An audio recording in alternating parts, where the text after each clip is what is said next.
अच्छा, मेरी आवाज़ सबको आ रही है? कोई बंदा जो मुझे सुन ना पा रहा हो या डिस्टॉर्शन वगैरह हो रही है? ठीक है। अच्छा, जी आ रही है। अब ना जो मैं स्टेप्स बताऊंगा, थोड़ा सा इस अब की दफ़ा थोड़ी सी स्पीड तेज़ होगी, लेकिन ये सारे स्टेप रिकॉर्डेड होंगे। प्लस ये है कि इन स्टेप्स को फॉलो करते हुए ही आपने ये प्रैक्टिस करनी है। क्योंकि जब आपने मेरे साथ अपने फीडबैक शेयर किए या अपने चैलेंजेस शेयर किए स्क्रीन शेयर करने के बाद, तो मुझे आइडिया हुआ कि शायद मैंने कोई एक स्टेप पहले कर दिया, कोई एक बाद में कर दिया, कुछ इस तरह का सीन था। सबसे पहले आपने क्या करना है, कोई भी नंबर 5 या 4 सेल के अंदर लिखना है इस तरह से, और उसको सम कर लेना है, ये लास्ट में सम करना है। और जब इसके ऊपर आपने ग्राफ बनाना है ना, तो ये पूरे का पूरा आपने सेलेक्ट करना है, आपने इतना सेलेक्ट नहीं करना। ये जो सम वाली वैल्यू है ये भी सिलेक्ट करनी है। उसके बाद इसको सिलेक्ट करें और आपने डोनट चार्ट क्रिएट करना है। ये डोनट चार्ट बन गया। ठीक है। अब डोनट चार्ट जब बनाते हैं तो ना तो हमें इसका टाइटल चाहिए और ना ही हमें इसके लेजेंड चाहिए। आई होप कि आपको ये पता चल गया होगा कि मैंने ये सम क्यों किया है। ये सम करने की रीज़न क्या थी कि मुझे 50% जो स्पीडोमीटर की नीचे वो वाली शेप है वो गायब करनी थी। अच्छा, ये था स्टेप 1। स्टेप 2 में इसी ग्राफ के ऊपर मैंने राइट क्लिक किया, फॉर्मेट डेटा सीरीज़ में गया और एंगल ऑफ फर्स्ट स्लाइस इसको मैंने कर दिया 270 डिग्री। जैसे मैंने 270 डिग्री किया तो ये मूव होके ये वाले चीज़ ऊपर आ गई और जो बिगर पार्ट था वो नीचे आ गया। अब मैंने इसके ऊपर राइट क्लिक किया और यहाँ से इसका फिल नो फिल कर दिया, या इसको मैंने फॉर्मेट से जाके नो फिल कर दिया, किसी तरह से भी मैंने नो फिल कर दिया। ये था एक पार्ट, डायल बन गया। उसके ऊपर आप इसके कलर चेंज करना चाहें, जो करना चाहें वो आप कर सकते हैं, कोई मसला नहीं। जैसे मिसाल के तौर पे आप चाहें कि जनाब मैं इसको तो रेड करना चाहूँ और इसको मैं ग्रीन करना चाहूँ, तो इस तरह से आप चेंज कर सकते हैं। इम्पॉर्टेंट चीज़ क्या है, आपने डिसाइड करना है कि आपकी मैक्सिमम वैल्यू क्या होगी। मैंने ये डिसाइड किया कि मिनिमम वैल्यू 0 होगी और मैक्सिमम वैल्यू जो है वो 100 होगी। तो उसमें से कोई भी एक नंबर जो 0 और 100 के दरमियान में होगा वो मैं यहाँ पे लिख लेता हूँ। उसके बाद मैंने नीडल साइज़ लिखा, 3 है। और जो मैंने मैक्सिमम वैल्यू डिसाइड की थी उसमें से ये दोनों वैल्यूज़ में माइनस कर देता हूँ। अब अगर मैं सम करूं इन तीनों वैल्यूज़ का तो 200 आना चाहिए। ये देखें नीचे यहाँ पे 200 आ रहा है। अगर यहाँ पर मैं वैल्यू चेंज करता हूँ 60 कर देता हूँ तो भी सम 200 ही आएगा। इसका मतलब यह है कि मेरे ये फार्मूला जो है बिल्कुल ठीक काम कर रहा है। अब इसके इसी चार्ट के ऊपर आपने राइट क्लिक करना है और ये सिलेक्ट डेटा के नाम से एक ऑप्शन आ रहा है, इस पर जाएँ, ऐड करें। और ऐड करने के बाद सीरीज़ नेम तो हमने ऐड नहीं करनी, हमने ये वैल्यूज़ ऐड करनी है जो 3 वैल्यूज़ हमने अभी डिफाइन की थी। ओके कर। अब क्या हुआ, दो चार्ट बन गए हैं। एक आपका जो डायल था वो बन गया और एक नीडल बन गई। ये जो दोबारा चार्ट आपने बनाया है इस पर राइट क्लिक करें, चेंज सीरीज चार्ट टाइप इस पर क्लिक कर दें और सेकंड सीरीज़ को आपने पाई में कन्वर्ट कर देना है और साथ ही इसको सेकेंडरी एक्सेस पे भी ले जाना है। अब आपको सिर्फ पाई नज़र आ रहा है, इस पाई चार्ट पे राइट क्लिक करें, फॉर्मेट डेटा सीरीज़ में जाएं और इसका भी एंगल ऑफ फर्स्ट स्लाइस को 270 डिग्री कर दें। अब इसके 3 स्लाइसेस हैं, एक 3 के ऊपर है, एक 60 के ऊपर, एक 137 के ऊपर। 3 वाले को नहीं आपने छेड़ना, बाकी दोनों को 1 बाय 1 सेलेक्ट करते जाएं और इसका जो फिल कलर है वो आपने नो फिल करना है इस तरह से। अब उसके बाद जो लास्ट चीज़ मैंने की थी वो मैंने यहाँ से एक सर्कल लिया और उस सर्कल को इस जगह पे प्लेस किया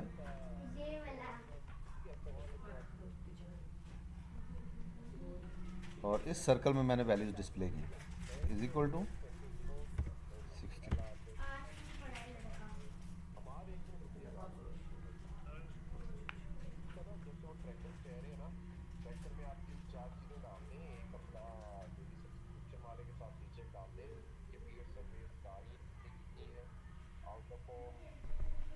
अब इसको आप फॉर्मेट कर लें जिस तरह से करना चाह रहे हैं।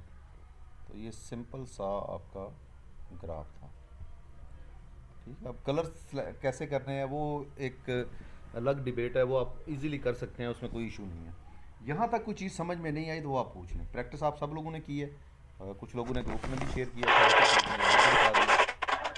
सर ये अगर हम चाहें कि ओनली नीडल का कलर चेंज हो जाए तो वो फिर पूरा वी शेप में पूरा यानी स्लाइस जो होता है पिज्जा स्लाइस टाइप का जो है वो सिलेक्ट हो रहा है। हाँ आप कह रहे हैं कि ये सिर्फ नीडल का कलर आपका चेंज होना चाहिए। अब ये देखें, मैंने जब नीडल के ऊपर 2 दफ़ा क्लिक किया है ना, तो सिर्फ नीडल सेलेक्टेड है, बाकी सारे डी सेलेक्ट हो गए हैं। अब मैं जाके यहाँ से नीडल का कलर चेंज कर सकता हूँ।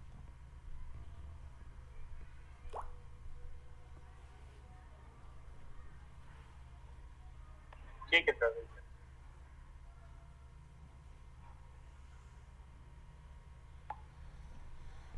अच्छा जी, ये हो गए हमारे 2 ग्राफ। और तीसरा ग्राफ जो है वो बड़ा यूज़फुल है। मैंने अक्सर अपने डैशबोर्ड्स वगैरह में यूज़ किया हुआ है।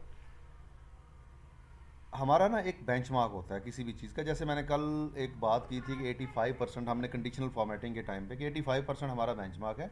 85 से अगर वैल्यू कम हो जाती है तो उसका मतलब ये है कि वो टारगेट अचीव नहीं किया, तो वो रेड होनी चाहिए उसको। और इससे ऊपर चला जाता है तो उसका मतलब है वो ग्रीन में आ जाएगा। अब हम सिर्फ 2 कलर्स की बात करेंगे, रेड और ग्रीन की। अब मैं ये चाहता हूँ कि अगर किसी एक ग्राफ में, एक बार के अंदर, अगर वो बेंचमार्क से कम अचीवमेंट है तो उसका कलर जो हो जाए रेड। अगर वहीं पे वो अचीवमेंट उसकी बढ़ के 100% हो जाती है या ज़्यादा हो जाती है 85 से, तो उसका कलर जो है वो ग्रीन हो जाए ऑटोमेटिकली। लेकिन उसी बार का हो, ये नहीं है कि वो उसके लिए कोई नई बार वो बन जाए। जैसे मिसाल के तौर पे हम ले लेते हैं जी कुछ एम्प्लॉयज़।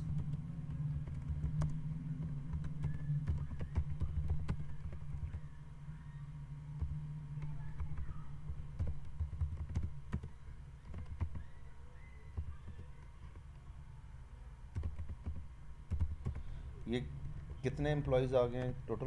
5 एम्प्लॉयज़ हैं और इनका केपीआई की अचीवमेंट स्कोर है। अब डिसाइड हमने ये किया कि हमारा बेंचमार्क होगा 85%। 85% से अगर नीचे है तो वो रेड हो जाएगा। ठीक है, तो इसका स्कोर लेट से आ जाता है 90, इसका 100 है, इसका 70 है, यहाँ पर 85 है और यहाँ पर 65 है। तो ये केपीआई स्कोर्स हैं। अब मैं ये चाहता हूँ इसके केस में और इसके केस में जो चार्ट होगा उसके बार का कलर रेड होना चाहिए और बाकी सब के केस में ग्रीन होना चाहिए। तो ये टेबल आप सब लोग ड्रॉ कर लें इसी तरह से। एक दफा रिक्वायरमेंट दोबारा बता दें, रिक्वायरमेंट क्या है हमारी? Less than 85% should be red और 85 and above should be green. अब जैसे मैं अगर आपको वैसे एक चार्ट बना के दिखाऊं तो मैं आपको बताता हूं मेरी ज़रूरत क्या है। मैं ये चाहता हूं कि ये भी रेड होना चाहिए, ये वाला, और ये भी रेड होना चाहिए, बाकी सब ग्रीन हो। लेकिन ये है अभी जो मैंने किया ना, ये है स्टैटिक। स्टैटिक का मतलब ये है कि अगर मैं वैल्यूज़ चेंज करता हूँ यहाँ से, लेट से इसको मैं 90 कर देता हूँ, साइज़ तो इसका इंक्रीज़ हो गया लेकिन कलर इसका चेंज नहीं हुआ। यहाँ पे कलर भी चेंज होना चाहिए।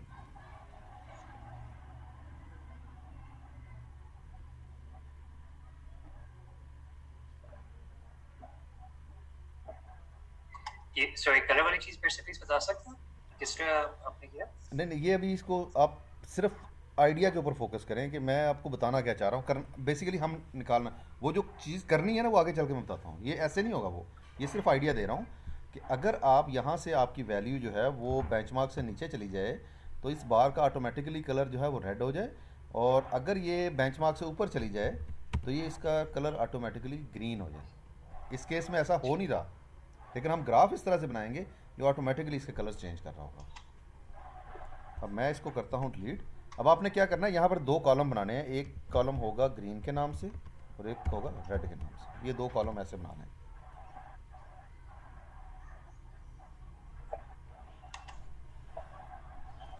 और इसमें फॉर्मूला लिखना है कि is equal to C5 is greater than और इक्वल टू 85 अगर तो ये 85 या इससे ज़्यादा है तो फिर इसकी वैल्यू को शो करना है, अदरवाइज से ब्लैंक करना है। ये फार्मूला है, ज़रा नोट कर लें अपने पास।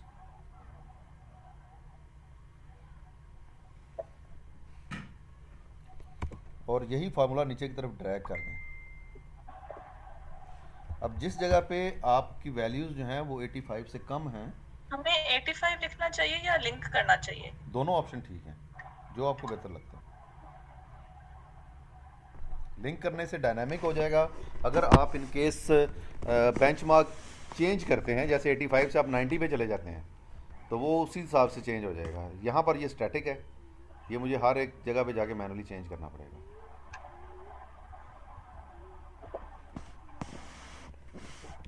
इसी तरह से रेड को लेके आना है। अब रेड के केस में वो वैल्यू जो ग्रीन में शो हो रही है यहाँ पर ब्लैंक होनी चाहिए। इसके लिए हम क्या करेंगे, is equal to if KPI is less than 85। अगर ये 85 से कम है तो ये शो करे, अदरवाइज ये ब्लैंक कर दे। अब ये दो हमारे जो कॉलम है ना, ये एक्शनेबल कॉलम है असल में। इसका कलर हम यहाँ से कर देते हैं ग्रीन, ताकि हमें याद रहे कि इसके ऊपर कौन सी वैल्यू। अब देखें, आपने यहाँ से वैल्यू चेंज की, लेट से 100, तो वो ग्रीन में शो हो जाएगी। आपने 70 की तो वो रेड में चली जाएगी।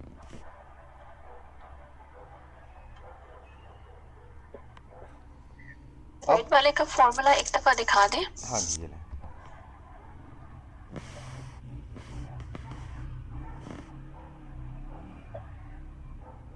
If C6 is less than 85, comma C6, otherwise blank.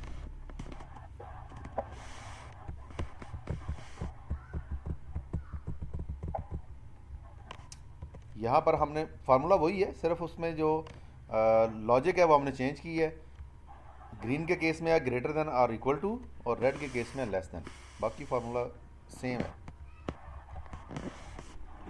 अब आपने ये करना है जी कि ये वाले जो एम्प्लॉयज़ के नाम हैं और ये जो ग्रीन और रेड है, ये सिलेक्ट करना है। सेलेक्ट करने के बाद इंसर्ट में जाएं, रिकमेंडेड चार्ट्स में जाएं, और जो पहला ये चार्ट है ये बना लें यहाँ पे कुछ इस तरह से। अब देखें, दो कलर का बन गया, एक ब्लू है और एक ये जो ऑरेंज कलर का है। जो ब्लू है इसको सिलेक्ट करें और इसका यहाँ से कलर आप कर देंगे ग्रीन, और ऑरेंज का कलर कर देंगे रेड। अब कुछ चैलेंजेस आपको नज़र आ रहे होंगे, जैसे इनके दरमियान में गैप जो है वो एक चैलेंज है। और दूसरा, अगर मैं यहाँ पे वैल्यू चेंज करता हूँ, लेट से मैं इसको 100 करता हूँ, तो उस जगह पे बार नहीं बन रही जहाँ पे रेड थी, बल्कि ये एक नई जगह पे जाके बनी है। ये दो मेन चैलेंजेस हैं। एक सेकंड, ओके, ठीक है। अब आपने क्या करना है, रेड के ऊपर राइट क्लिक करें, फॉर्मेट डेटा सीरीज में जाएं और इसको सेकेंडरी एक्सेस पे ले जाएं। अब जब 70 को आप 100 करेंगे तो ये उसी जगह पे बार बन रही है, लेकिन अब चैलेंज एक और आ गया है। वो क्या है कि आपका रेड बार ग्रीन से बड़ा हो गया। ऐसा भी नहीं होना चाहिए। तो अब आपने क्या करना है, पहले प्राइमरी एक्सेस पे राइट क्लिक करें, फॉर्मेट एक्सेस में जाएं और इसको लॉक कर दें 0 से लेके 120 तक। फिर सेकेंडरी पे जाएं, फॉर्मेट एक्सेस में जाएं और इसे भी 0 से लेके। ये आपने चार्ट कौन सा इसमें एक्सपोर्ट करवाया सिलेक्ट करने के बाद? सॉरी, क्या करने के बाद? बस आपने चार्ट कौन सा एक्सपोर्ट करवाया सिलेक्ट करने के बाद? एक minute, column chart, clustered column chart.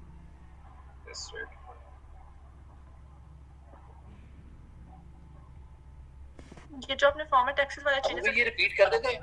हाँ, इसको डिलीट करके दोबारा रिपीट कर, दोबारा बना देते हैं इसको। और कोई क्वेश्चन किसी का, मैं फिर इसको रिपीट कर दूंगा।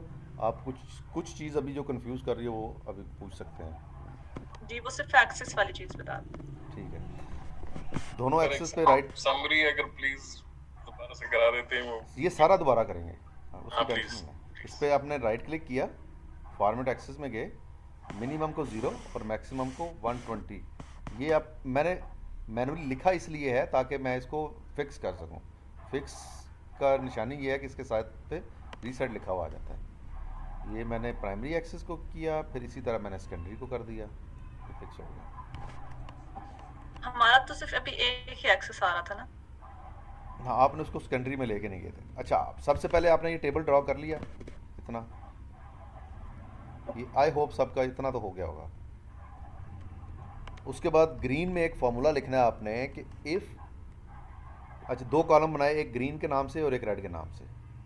If KPI is greater than और इक्वल टू 85, कॉमा KPI का स्कोर शो कर दो, अदरवाइज इसको ब्लैंक छोड़ दो। तो यहाँ पर KPI लिखा हुआ है C5 में। फार्मूला है if C5 is greater than और equal to 85, comma C5, comma blank.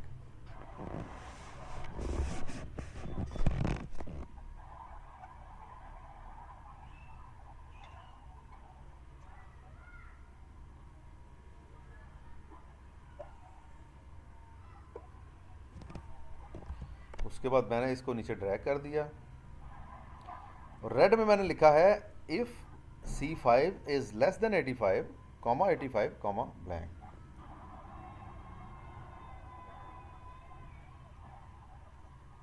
ये मैंने लिख दिया रेड के अंदर। If C5 is less than 85. हाँ जी, और इसको मैंने नीचे ड्रैग कर दिया।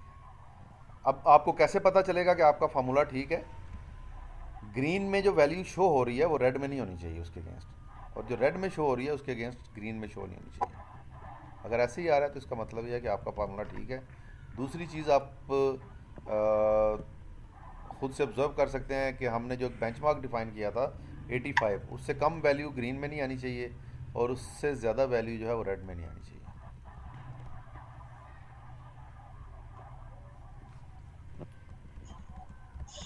यहाँ तक ओके, आगे चलें? यहाँ तक किसी का कोई सवाल हो तो?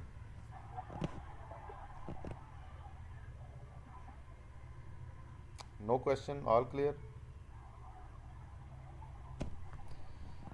अब आपने एम्प्लॉयज़ और ग्रीन रेड, ये दरम्यान में KPI मैंने सेलेक्ट नहीं किया, ये तीन सेलेक्ट करने हैं। इंसर्ट पे क्लिक करें, इंसर्ट टैब के ऊपर, और चार्ट्स में जाके रिकमेंडेड चार्ट्स पे आ जाएं। जो पहला ही ऑप्शन है क्लस्टर्ड कॉलम चार्ट, इसको ओके कर दें। ये आ गया क्लस्टर्ड कॉलम चार्ट। उसके बाद ऑरेंज जो बार्स हैं इन पे क्लिक करें, फॉर्मेट डेटा सीरीज में जाएं और इसको सेकेंडरी एक्सेस पे ले जाएं। अब देखें, प्राइमरी 0 से लेके 120 तक है, सेकेंडरी 0 से लेके 80 तक है। तो हमें ये दोनों इक्वल करनी है। तो हम क्या करते हैं, प्राइमरी के ऊपर फॉर्मेट एक्सेस में जाके 0 to 120, और इसी तरह से सेकेंडरी पे भी फॉर्मेट एक्सेस में जाके 0 to 120। यहाँ तक क्लियर हो गया सबको? प्राइमरी और सेकेंडरी एक्सेस वाली बात दोबारा बता दी।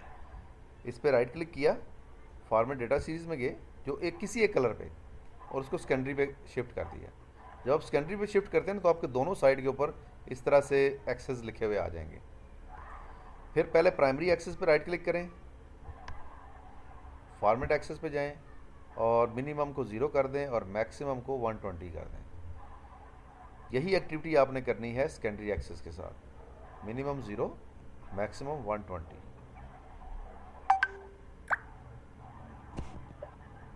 और सेकेंडरी एक्सेस का रैशनल इधर ये है कि if you don't add this तो फिर स्पेसिंग का इशू हो जाता है, राइट?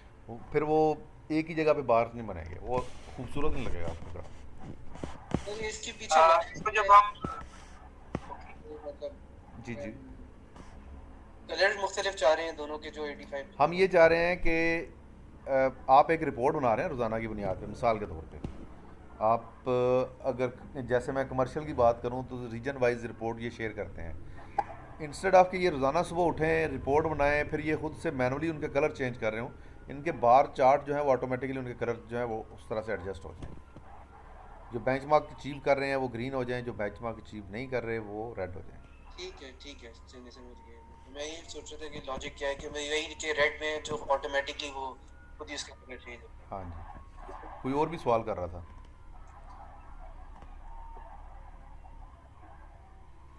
उसके बाद आपने इनके कलर अपने मर्ज़ी के मुताबिक चेंज कर लेने हैं। जैसे यहाँ पर मैंने कहा कि मैं इसको कर देता हूँ ग्रीन और इसको मैं कर देता हूँ रेड।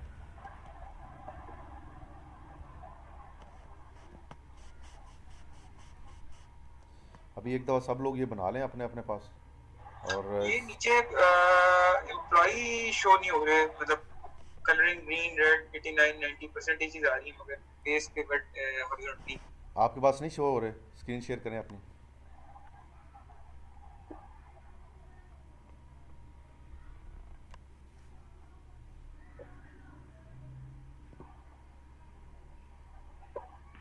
अच्छा हो रही है स्क्रीन।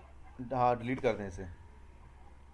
दोबारा कर अब लेते हैं। हाँ, एम्प्लॉय सेलेक्ट करें, कंट्रोल के साथ ग्रीन और रेड सेलेक्ट कर लें। लेकिन आपका ये जो I10 सेलेक्टेड है ना, ये मसला करेगा। ओके ओके ओके, ये फिर क्यों है सिलेक्टेड? क्योंकि आप जिस वक्त इधर पहले क्लिक करें यहाँ पे, हाँ, आप सेलेक्ट करना शुरू करें। हाँ जी,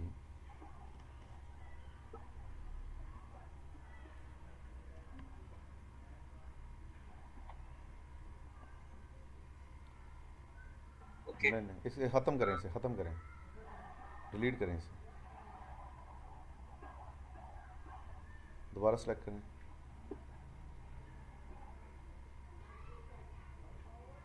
इंसर्ट में जाएं, रिकमेंडेड चार्ट्स पे क्लिक करें। अच्छा, एक सेकंड, रिकमेंडेड चार्ट्स में जाके आपका वो क्लस्टर्ड कॉलम चार्ट, ये सीरीज़ 1 2 3 एंड इतनी ज़्यादा सीरीज़ क्यों आ रही हैं? अच्छा, एक सेकंड, ये ज़रा मुझे इसका कंट्रोल दें, क्योंकि यहाँ पे जाके ना थोड़ा सा आपको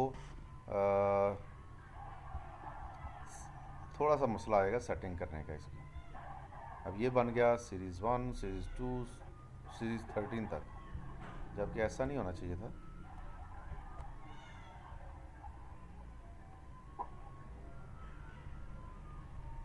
और ये इसको रोटेट नहीं करेगा, ये एक ही सीरीज़ बननी चाहिए थी।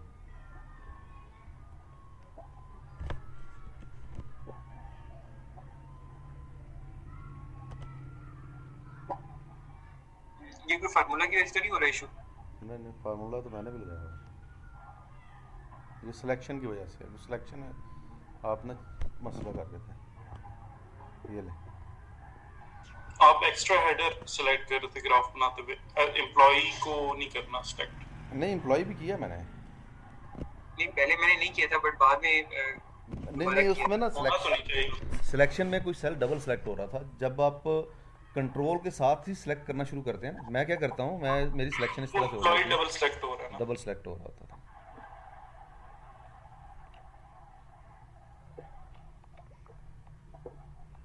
ओके, अच्छा सही है।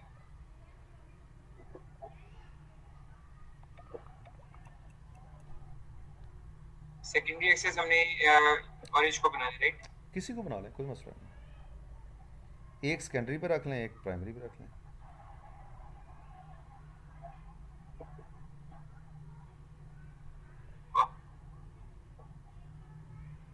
ठीक है, मैं स्टॉप कर रहा हूँ। मेरा वो इशू है आई थिंक, कोई when I used to open the Access तो वो बंद हो जाता है।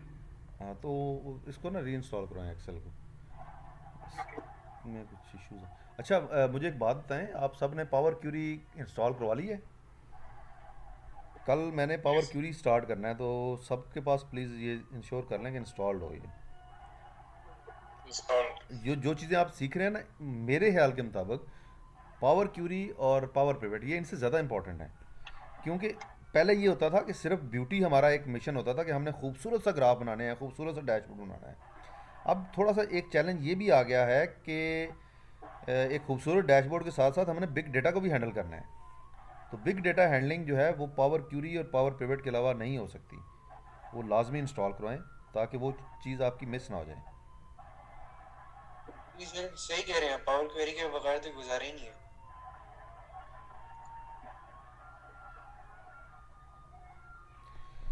अच्छा, और कोई किसी को कोई इशू आ रहा हो और वो शो करना चाह रहा हो? इसमें इन बिटवीन वैल्यूज लेनी हो, लेट अस सपोज बीच में जैसे 85 के दरमियान में कोई वैल्यू आनी हो, उसको कैसे लेंगे? यानी क्या इन बिटवीन कोई वैल्यूज हो, यानी कि जैसे ग्रीन है, रेड और एक येलो डालना हो बीच में। नहीं, वो ये थोड़ा सा हमारे पास यहाँ पे वो एक कह सकते हैं चैलेंज होगा, क्योंकि हमारे पास दो ही एक्सेस है ना, प्राइमरी है और सेकेंडरी है। या हम उसको प्राइमरी पे रख सकते हैं या सेकेंडरी पे रख सकते हैं। उनके अंदर वो हम तीन बनाते हैं ना, एक कहते हैं लो यूटिलाइज्ड, मीडियम यूटिलाइज्ड, फिर हाई यूटिलाइज्ड। तो उस लिहाज से मैं पूछ रहा था। हाई यूटिलाइज्ड 85 है, ये चेंज हो गया ये। हाई यूटिलाइज्ड 85 से अबव, 85 एंड अबव, 85 और medium utilized 50 and to 85 and low utilized less than 50।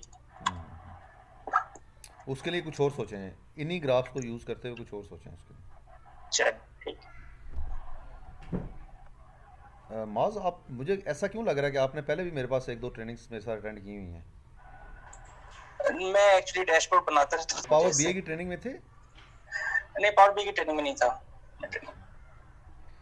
अच्छा जी, ये यहाँ तक हो गया। अब आगे चलते हैं और मेरे ख्याल में ना फ़िलहाल आपके लिए इतने ग्राफ्स काफ़ी हैं सीखने के लिए। बाकी जो ग्राफ हैं, दो ग्राफ इसके अलावा हैं, वो थोड़े से इससे ज़्यादा मुश्किल हैं, लेकिन आप लोग कंफ्यूज होंगे क्योंकि मुझे थोड़ा सा जो आइडिया हुआ है 2 दिन में ज़्यादा मुश्किल चीज़ आपके लिए जो है ना वो प्रॉब्लम क्रिएट करेगी। लेकिन जो फिर भी इंटरेस्टेड हूँ, जो वीडियो मैंने थोड़ी देर पहले शेयर की थी उसके अंदर वो चीज़ें एडेड हैं, वहाँ से आप उनको सीख सकते हैं। जो वहाँ पे जाके ट्राई करता है और उसको समझ में नहीं आती है, कहीं पे स्टक हो जाए, वो मुझसे पूछ लीजिएगा, मैं बता दूंगा। यहाँ से ना हम इसको थोड़ा सा आगे लेके चलते हैं कि मज़ीद क्या चीज़ें हैं जो डैशबोर्ड डेवलपमेंट के लिए हमें चाहिए होंगी। और फिर मुझे आपने याद करवाना है कि इस सेशन को क्लोज़ करने से पहले डैशबोर्ड डेवलपमेंट के लिए मैंने डेटा आप लोगों के साथ शेयर करना है, जिसके ऊपर जाके आप लोग डैशबोर्ड डेवलप करेंगे।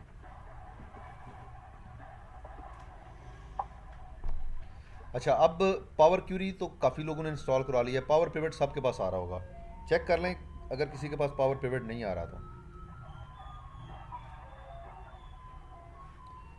मैं थोड़ी सी ना इसकी आपको इसका बैकग्राउंड बता देता हूँ कि मैं पावर क्यूरी या पावर पिवट के ऊपर इतना ज़ोर क्यों दे रहा हूँ। अच्छा, ये जो टूल है ना, ये मैंने ख़ास तौर पे पावर क्यूरी ये मैंने सीखा था एक ट्रेनिंग में ही। मुझे किसी ने इसका नाम बताया था कि एक पावर क्यूरी भी एक चीज़ है, उसको यूज़ करें तो उसका बड़ा फ़ायदा। एक ही चीज़ मुझे उसमें बताई थी, लेकिन मुझे क्लिक की और मैंने फिर सीखा और ट्रेनिंग्स का अवार्ड बना दिया। बैक इन 2016 जब मैंने ट्रेनिंग्स करवानी शुरू की थी तो मुझे एक्सेल के पावर पिवट, पावर क्यूरी, इन चीज़ों का कोई आइडिया नहीं था। अवैस नसीर हैं यहाँ पर एक सेंट्रल ए में, ये HQ से आए हुए हैं। अवैस मेरे साथ आके डिस्कशन किया करता था पावर पिवट के ऊपर। मैं समझता था कि power pivot is a sort of pivot table, तो हम उस चीज़ के ऊपर डिस्कशन कर रहे थे। और मेरा ये मानना था कि शायद पावर पिवट जो है ये पिवट टेबल की तरह का है, लेकिन इसमें कुछ ज़्यादा ऑप्शंस अवेलेबल हैं, लेकिन ऐसा नहीं है। पावर पिवट जो है ना, ये बेसिकली आपका जो बिग डेटा को हैंडल करने के लिए एक ज़बरदस्त टूल है एक्सेल के अंदर। मैंने भी मास के साथ बात की थी कि पावर बीआई की ट्रेनिंग में थे, तो पावर बीआई जो है ना बेसिकली वो इसी का एक आप कह लें कि एडवांस्ड वर्जन है। Power Pivot, Power Query, Power View को मिला के एक सॉल्यूशन बना दिया पावर बीआई। अब पावर पिवट में क्या चीज़ होती है? पावर पिवट के अंदर आप जितना जी चाहे डेटा डंप कर सकते हैं, लेकिन उसका साइज़ 1 GB से ऊपर नहीं जाना चाहिए एक टेबल का। तो मेरा नहीं ख्याल कि आप लोगों में से शायद मार्केटिंग में किसी को ये चैलेंज आया हो कि उसके पास 1 GB से ज़्यादा डेटा आ गया हो। अदरवाइज़ मुझे अब तक ऐसा टेबल नहीं मिला जिसके अंदर 1 GB से डेटा ज़्यादा हो। तो मुझे जो भी डेटा मिला है, वो SQL सर्वर में हो, वो CSV में हो, वो नोटपैड में हो, वो एक फ़ोल्डर में मल्टीपल फाइल्स में हो, वो 1 GB से कम डेटा ही मेरे पास आया है जो कि मैंने इसमें डंप किया है। तो अब आपके पास ये वाली लिमिट ख़त्म हो जाती है कि आपके पास 1 मिलियन रोज़ होनी चाहिए, आपके पास इतने कॉलम्स होने चाहिए, वो सारी चीज़ें ख़त्म हो जाती हैं। पावर क्वेरी पे भी 1 GB की लिमिट है। पावर क्यूरी जो है ये बेसिकली पावर पिवट के अंदर जब हम डेटा डंप करते हैं ना, उसको हैंडल करने के लिए यूज़ की जाती है। पावर क्यूरी इटसेल्फ, इसमें कुछ डेटा सेव नहीं होता। पावर क्यूरी वो कनेक्शन ही बनाते हैं मॉडल, मतलब ऐड टू डेटा मॉडल। ये मॉडलिंग डेटा बेसिकली ना डेटा ट्रांसफॉर्मेशन का टूल है पावर क्यूरी जो है। जी नहीं, वो यूज करते हैं हम लोगों ने, मतलब क्योंकि बड़ी फाइलों के लिए इस्तेमाल की, वही करते हैं। परफेक्ट। पावर पिवट नहीं इस्तेमाल किया। अच्छा। अच्छा, अब पावर पिवट में हम क्या करते हैं, पावर पिवट में जाके डेटा इंपोर्ट करते हैं, उसके टेबल्स बनाते हैं, उसके अंदर डेक्स फंक्शन लिखते हैं। जैसे मैंने आपको वी लुकअप बताया, मैंने आपको सम इफ बताया, काउंट इफ बताया, या मैंने आप लोगों को वी लुकअप वगैरह बताया, तो ये इस तरह के फंक्शंस जो हैं वो डेक्स फंक्शन उसको कहते हैं, डेटा एनालिसिस एक्सप्रेशंस। मिलते जुलते हैं, सिंटैक्स उसका मिलता जुलता है, लेकिन वो ज़्यादा एफिशिएंट फार्मूलाज हैं। जैसे अगर आप लोगों ने ये एक्सपीरियंस किया होगा कि 1,00,000 रोज़ के ऊपर अगर आप वी लुकअप या सम इफ का फंक्शन लगा के उसको नीचे ड्रैग करते हैं तो फिर आपको वेट करना पड़ता है, और सम टाइम आपका एक्सेल जो है वो क्रैश कर जाता है, आपको दोबारा से वो सारा काम करना पड़ता है। आई होप ऐसे ही होता होगा 1,00,000 या 2,00,000 या 4,00,000 या 10,00,000 के डेटा के ऊपर। जी सर। डेक्स में ऐसा नहीं होता।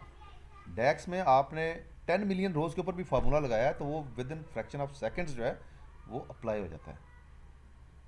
डेक्स की खूबसूरती ये है, वहाँ पर ज़्यादा कॉम्प्लेक्स कैलकुलेशंस आप कर सकते हैं,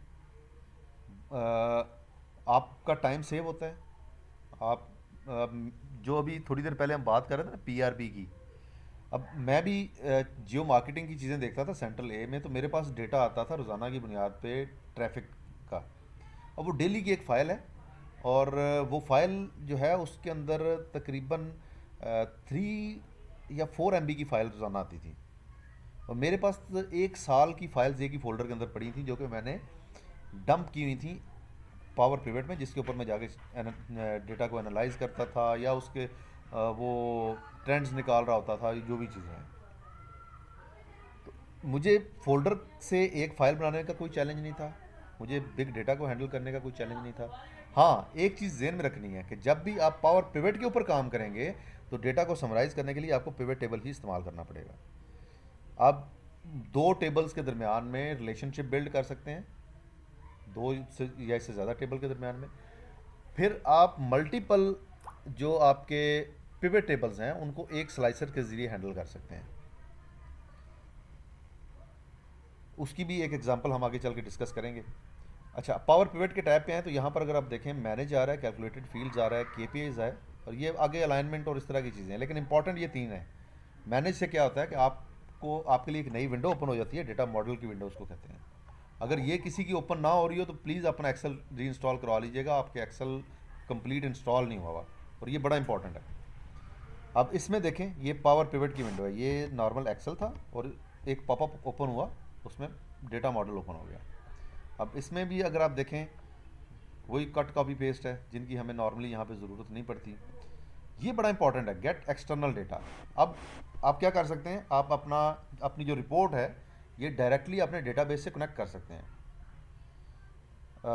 इंजीनियरिंग के केस में इन लोगों के पास रोज़ाना की बुनियाद पे एक फ़ाइल जो है वो आ रही होती है ईमेल में ऑटो स्केड्यूल के ऊपर, और ये अपने डेटाबेस में या मार्केटिंग में भी मेरे पास ऐसे चैलेंजेस आए हैं कई दफ़ा से कि उनको एक फ़ाइल रोज़ाना शेयर होती है और उन्होंने अपने एग्जिस्टिंग जो रिपोर्ट है उसमें उसको ऐड करना होता है, लेकिन फाइल साइज़ इतना ज़्यादा होता है कि बड़ा मुश्किल हो जाता है उसको हैंडल करना।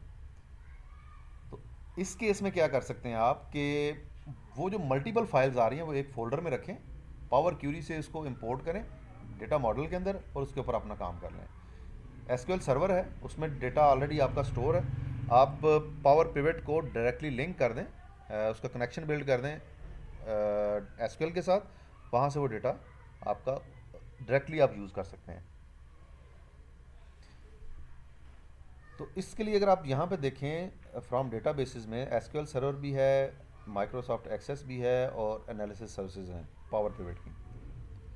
या अदर सोर्सेज में अगर आप देखें तो यहाँ पर एक्सेल और CSV की भी आ रही है। ये देखें एक्सेल फाइल है और टेक्स्ट फाइल है। टेक्स्ट और CSV को एक ही तरह से ये कंसिडर करते हैं। फिर अगर आपने डेटा चेंज किया है, कोई फाइल उसमें से रिमूव कर दिया, कुछ डेटा सेट या उसमें डेटा ऐड किया है और आप उसको रिफ़्रेश करना चाह रहे हैं तो रिफ़्रेश पे क्लिक करें, रिफ़्रेश हो जाएगा। पिवट टेबल, अगर आप किसी भी टेबल के ऊपर पिवट टेबल ड्रॉ करना चाह रहे हैं तो यहाँ से आप पिवट टेबल कर सकते हैं। फिर डेटा टाइप्स आ जाते हैं। डेटा टाइप आपको बड़ी अच्छी तरह से आइडिया होगा, हमारे पास डेसिमल की एक डेटा टाइप होती है, नंबर्स की है, होल नंबर जिसको कहते हैं, टेक्स्ट एक डेटा टाइप है, डेट डेटा टाइप है, टाइम डेटा टाइप है। तो ये हम सारी डेटा टाइप्स यहाँ से चेंज कर सकते हैं किसी एक पर्टिकुलर कॉलम के ऊपर। इम्पॉर्टेंट है इसमें रिलेशनशिप बिल्डिंग। एक तो डेटा शो होता है टेबुलर फॉर्म में, और एक डेटा अगर हम बात करें डायग्राम व्यू की, तो यहाँ पर जो है डायग्राम व्यू के अंदर जो डेटा आपका आ रहा होगा वो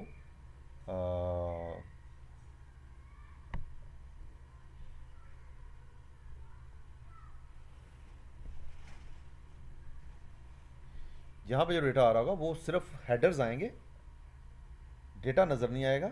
आप ड्रैग एंड ड्रॉप से उसके रिलेशनशिप बिल्ड कर सकते हैं।